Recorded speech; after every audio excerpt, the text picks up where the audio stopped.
আসসালামু আলাইকুম। গ্যাসের চুলায় কিভাবে খুব সহজে কেক তৈরি করা যায় সেই রেসিপিটি আজ আপনাদের সাথে শেয়ার করব। আর যাদের ঘরে ইলেকট্রিক বিটার বা মাইক্রো ওভেন নেই তারা খুব সহজেই কিভাবে গ্যাসের চুলায় এই কেকটা তৈরি করতে পারবেন, নতুনদের জন্য থাকছে অনেক ধরনের টিপস। তাহলে চলুন কথা না বাড়িয়ে সম্পূর্ণ রেসিপিটি শুরু করে নেই। প্রথমেই আমি এখানে ঘরে থাকা কিছু বিস্কুট গুঁড়া করে নিচ্ছি।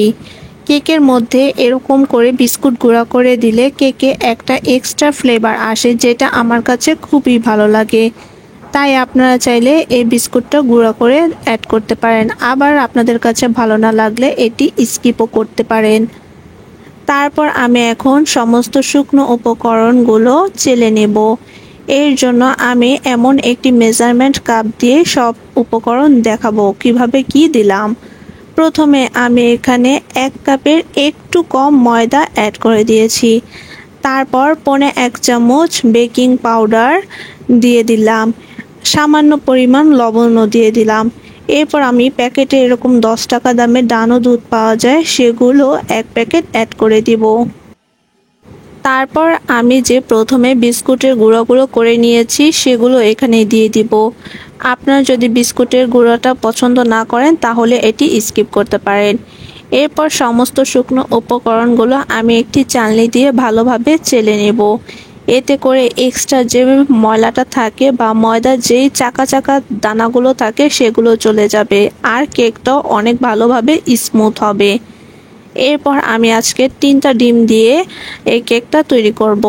তার জন্য ডিমগুলোকে ভালোভাবে ফেটিয়ে নিচ্ছি।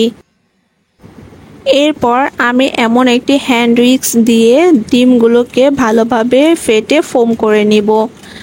আমার কাছে ঘরে ইলেকট্রিক বিটার ছিল না, তাই আজকে আমি সম্পূর্ণ ইলেকট্রিক বিটার ছাড়া কিভাবে সফটভাবে কেকটা তৈরি করা যায় সেই রেসিপিটি আজ আপনাদের সাথে দেখাবো। এই হ্যান্ড উইক্স দিয়ে করলে কিছুটা বেশি সময় লাগে, বাট অনেক সফট হয় কেকগুলো।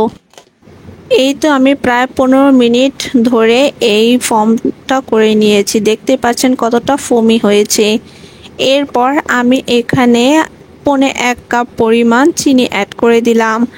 আমার কাছে মনে হয় এই 1 কাপ পরিমাণ ময়দাতে 1.25 কাপ পরিমাণ চিনি দিলেই মিষ্টিটা পারফেক্ট হয়। তবুও আপনারা আপনাদের স্বাদ মতন একটু চেক করে নেবেন মিষ্টিটা কম হয়েছে না বেশি হয়েছে।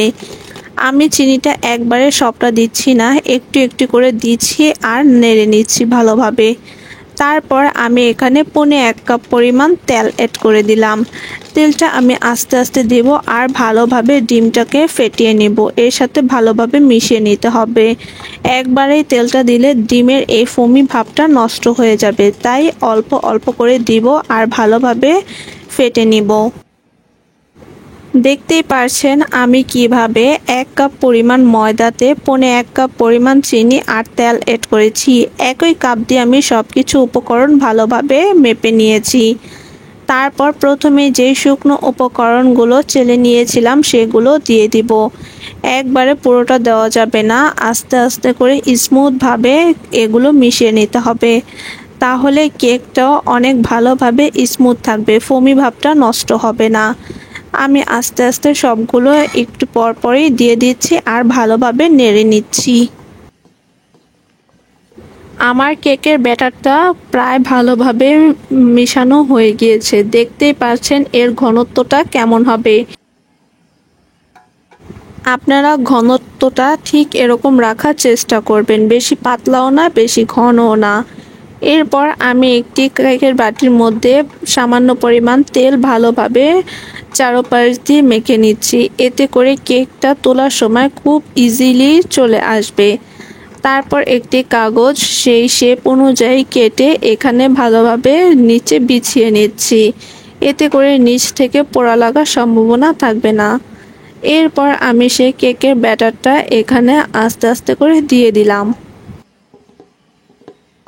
সম্পূর্ণ ব্যাটারটা দেওয়া হয়ে গেলে এখন আমি পরিবেশনের জন্য উপর থেকে কিছুটা কাঠবাদাম আর চীনা বাদাম কুচি করে দিয়ে দিয়েছি। এটা দিলে কেকের উপরটা দেখতে খুবই সুন্দর লাগে, আপনারা চাইলে এটা অ্যাড করতে পারেন। এরপর আমি হাত দিয়ে একটু সামান্য ঝাঁকি দিয়ে ট্যাপ করে নিয়েছি, এতে করে ভিতরে কোনো এয়ার বাবলস থাকলে সেটা বের হয়ে যাবে। আজকের কেকটা আমি গ্যাসের চুলায় বসাবো, তাই আমি এখানে একটি পাতিল বসিয়ে দিয়েছি। এরপর আমি একটি স্ট্যান্ড দিয়ে দিলাম। আপনারা এভাবে করবেন, পানি দিয়ে করলে পাশের কালারটা ভালো আসে না। আর আমি এখানে ফ্রাই প্যানের ঢাকনাটা দিয়ে দিয়েছি, এটার ভেতরে যে ছিদ্রটা থাকে সেটা একটি রসুন দিয়ে বন্ধ করে নিয়েছি। ফিরে এলাম প্রায় 25 মিনিট পর। এই তো দেখতেই পারছেন আমার কেকটা কত সুন্দর ভালোভাবে কুক হয়ে গিয়েছে। একটা কাঠি দিয়ে আমি কেকটাকে চেক করে নিচ্ছি কতটা স্মুথ বের হয়েছে, আর কেকটা উপর দিয়ে দেখতেও কতটা সুন্দর হয়েছে। কেকটা হওয়ার পরে আপনারা নামিয়ে ফেলবেন না চুলা থেকে, ঢাকনা দিয়ে কিছুক্ষণ ঢেকে রেখে দেবেন কেকটা ঠান্ডা হওয়া পর্যন্ত।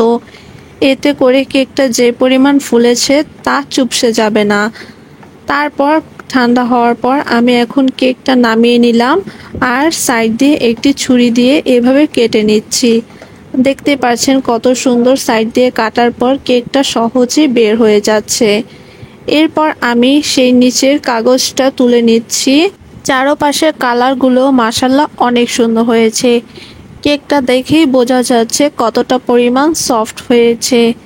দেখতেই পাচ্ছেন কতটা তুলতুলে আর নরম হয়েছে। তো আজকের ভিডিওটি আপনাদের কাছে কেমন লেগেছে অবশ্যই কমেন্ট করে জানাবেন। নতুনদের জন্য চেষ্টা করেছি সম্পূর্ণ ইজিভাবে রেসিপিটি শেয়ার করার জন্য। রেসিপিটি ভালো লাগলে প্লিজ চ্যানেলটি সাবস্ক্রাইব করে দিবেন। সবাই ভালো থাকবেন, সুস্থ থাকবেন, আমার জন্য দোয়া করবেন। আল্লাহ হাফেজ।